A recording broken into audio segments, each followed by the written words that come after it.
বাংলাদেশের বিপক্ষে সিঙ্গাপুরের match ১০ June. AFC Asian cup বাছাইয়ের ওই ম্যাচটির জন্য এখনও ১.৫ মাসের বেশি সময় হাতে। কিন্তু সিঙ্গাপুর বসে নেই। এরই মধ্যে ঢাকায় পৌঁছে গেছেন তাদের প্রতিনিধি।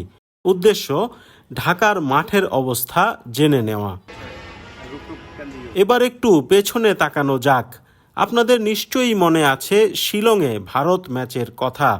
বাংলাদেশ দলকে ভারত ট্রেনিংয়ের মাঠ দেয়নি, ঠিকঠাক সহযোগিতা করেনি, ইত্যাদি ইত্যাদি।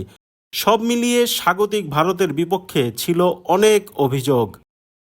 এর কারণ কি?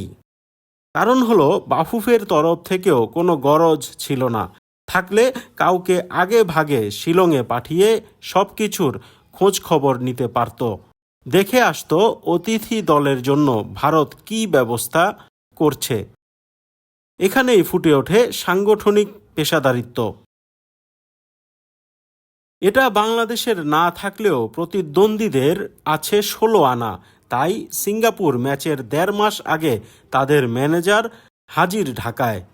উদ্দেশ্য ঢাকা স্টেডিয়াম সহ সামগ্রিক আয়োজন ঘুরে ফিরে দেখা, বাফুফের সঙ্গে কথা বলে সবকিছু আগে ভাগে নিশ্চিত করা।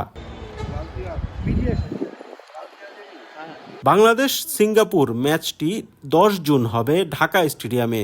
এটা ঘুরে দেখে সিঙ্গাপুর ম্যানেজার এরিক অং ইতিবাচক মন্তব্য করেছেন। Stadium is looking good. It's shaping up.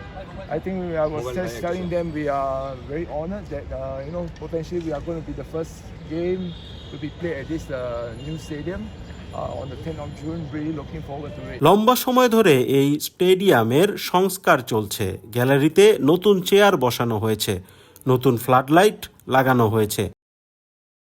তবে ড্রেসিং রুমে ম্যাসাজ টেবিল ও কোচের স্ট্র্যাটেজি প্রেজেন্টেশনের বৈদ্যুতিক লাইন চেয়েছেন এরিক।